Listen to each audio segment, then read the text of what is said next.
నమస్కారం, మీరు చూస్తున్నారు HN9 టీవీ. పాలన అంటే ఏంటో తమిళనాడు ముఖ్యమంత్రి స్టాలిన్ను చూసి నేర్చుకోవాలని ఆంధ్రప్రదేశ్ రాష్ట్ర ముఖ్యమంత్రి వైఎస్ జగన్మోహన్ రెడ్డికి మాజీ మంత్రి నగర నియోజకవర్గ ఇన్ఛార్జి పొంగూరు నారాయణ హితవు పలికారు. బాబు షూరిటీ భవిష్యత్తు గ్యారంటీ కార్యక్రమంలో భాగంగా నెల్లూరు నగరం 47వ డివిజన్లోని చిన్న బజార్, గిడ్డంగి వీధి తదితర ప్రాంతాల్లో టీడీపీ నాయకులు కార్యకర్తలతో ఆయన పర్యటించారు. ముందుగా డివిజన్ నాయకులు నారాయణకి ఘన స్వాగతం పలికారు.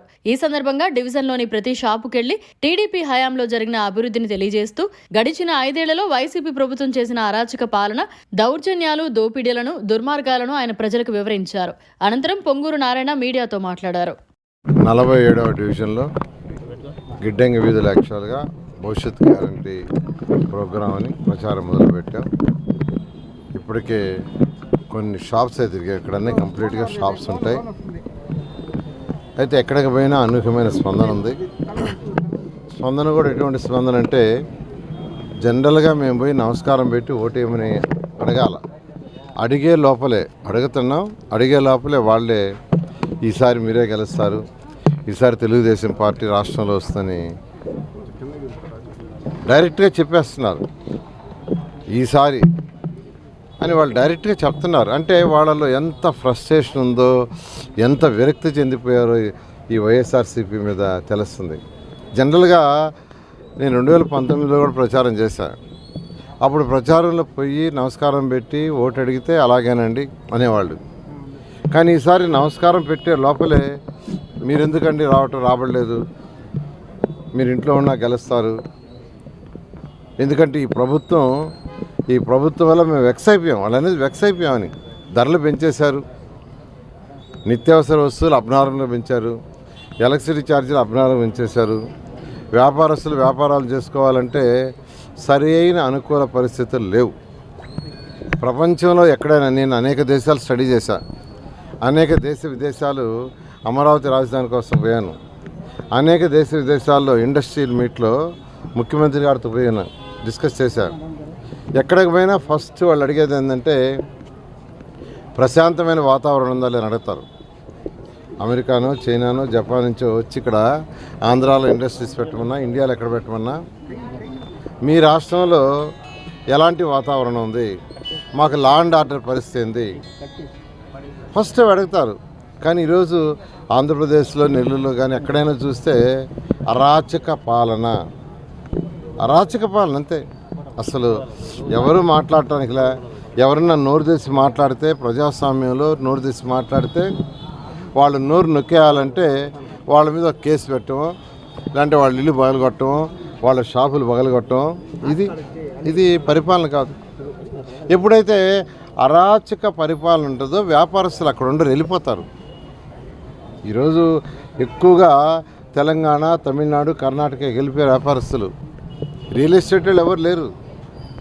రియల్ ఎస్టేట్ వాళ్ళు ఎవరు ఇక్కడ చేయట్లేదు. ఎందుకు చేయట్లేదంటే లేఅవుట్ వేస్తే లేఅవుట్లో షేర్ ఇవ్వాలా, కొన్ని ప్లాట్లు షేర్ ఇవ్వందే లేఅవుట్ చేయటం లేదు. తెలుగుదేశం ప్రభుత్వం 2014 నుంచి 19 వరకు 2014 నుంచి 19 వరకు ఆంధ్రప్రదేశ్లో నేను మున్సిపల్ శాఖ మంత్రి ఉంటే ఒక్క బిల్డింగ్ ఓనర్ కూడా నన్ను వచ్చి కలవాల. 30 అంతస్తులు 25 అంతస్తుల అపార్ట్మెంట్ కట్టిన విశాఖపట్నం వాళ్ళు కూడా నన్ను కలవాల. ఆన్లైన్లో అప్రూవల్ ఇచ్చేసాం.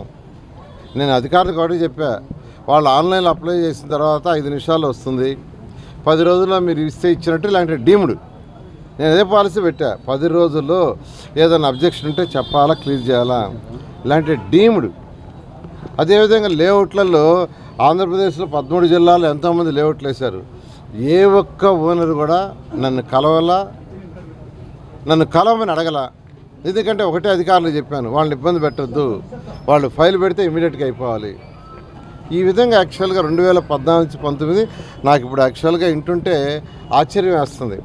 ఈ 5 ఏళ్లలో ఇంటుంటే ఒక లేఅవుట్ వేస్తే 10 ఎకరాలు 5 ఎకరాలు వాళ్ళకి ప్లాట్లు ఇవ్వాలని, ఒక బిల్డింగ్ కట్టాలంటే ముందు చేయాలని, ఒక సైట్ కొనుక్కోవాలన్నా పర్మిషన్గా కప్పం కట్టాలని, ఒకరి బిల్డింగ్ ఇంకో రిజిస్ట్రేషన్ చేసుకోవాలన్నా నాయకుల యొక్క అప్రూవల్ తీసుకోవాలని. అసలు నిజంగా ఆశ్చర్యం వేస్తుంది. మనం ప్రజాస్వామ్యంలో ఉన్నామా, లేదంటే నియంత్ర పాలనలో ఉన్నామా, లేదంటే బ్రిటిష్ పాలనలో ఉన్నామా? బహుశా బ్రిటిష్ పాలనలో కూడా ఇలా ఉండదు. రిజిస్ట్రేషన్ ఒక వ్యక్తి ఇంకో వ్యక్తి బిల్డింగ్ కొనాలన్నా షాప్ కొనాలన్నా అసలు నాయకుల యొక్క పర్మిషన్ తీసుకోవాలంటే ఇది ప్రజా పరిపాలన కాదు, ఇది కరెక్ట్ కాదు. ఇంకా అందరూ వెక్స్ అయిపోయి ఉన్నారు. వ్యాపారస్తులు అయితే మరీ పూర్తిగా వెక్స్ అయిపోయారు. 2 నెలల్లో ఎలక్షన్స్ వస్తున్నాయి, ఇంకొండేది 70 రోజులు.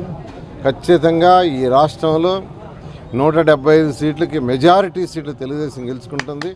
ప్రజలకు సుపరిపాలన వస్తుంది, ప్రజలకు సుపరిపాలన వస్తుంది. నేను చెప్తున్నాను, మళ్ళా పరిపాలన వస్తే పాత పద్ధతిలో బిల్డింగ్ అప్రూవల్ అయినా లేఅవుట్లు అప్రూవల్ అయినా ఆన్లైన్లో చేస్తాం. ఎవరిని అప్రోచ్ కానీ అవసరం లేదు. ఖచ్చితంగా చేసి చూపిస్తామని తెలియజేస్తాను. Thank you. ఒక ప్రభుత్వం, ఏ ప్రభుత్వమైనా ఒక ప్రభుత్వం ఒకటి చేస్తే వచ్చే ప్రభుత్వం అంతకంటే బెటర్గా చేయడానికి ప్రయత్నిస్తాం, కానీ అవి తీసేయం. జగన్మోహన్ రెడ్డి లాగా అన్నా క్యాంటీన్ తీసేయండి, అది తీసేయండి, క్రిస్మస్ తోఫా తీసేయండి, ఇవన్నీ సంక్రాంతి తోఫా కానుక తీసేయండి చేసాడు. తప్పది. పక్క రాష్ట్రంలో స్టాలిన్ చూసి నేర్చుకోవచ్చు. ఆయన రాగానే అమ్మా క్యాంటీన్స్ అట్లే ఉంచుతాను, అదే పేరుతో ఉంచుతా అన్నాడు. Hats off to him. అది పరిపాలన. దానికంటే ఇంకేమైనా మెరుగు చేయి. అంతేగాని చక్కగా 2,25,000 మంది భోంచేస్తుంటే ఎత్తేసాడు. కాబట్టి ప్రభుత్వం ఏదైనా ప్రభుత్వం చేస్తుంటే మంచిగా ఉండే అన్ని కంటిన్యూ చేస్తారు, ఎప్పుడు తగ్గించరు. దానికంటే బెటర్గా చేయడం జరుగుతుంది. మరిన్ని అప్డేట్స్ కోసం మన HN9 టీవీ ఛానల్ని సబ్స్క్రైబ్ చేసుకోండి.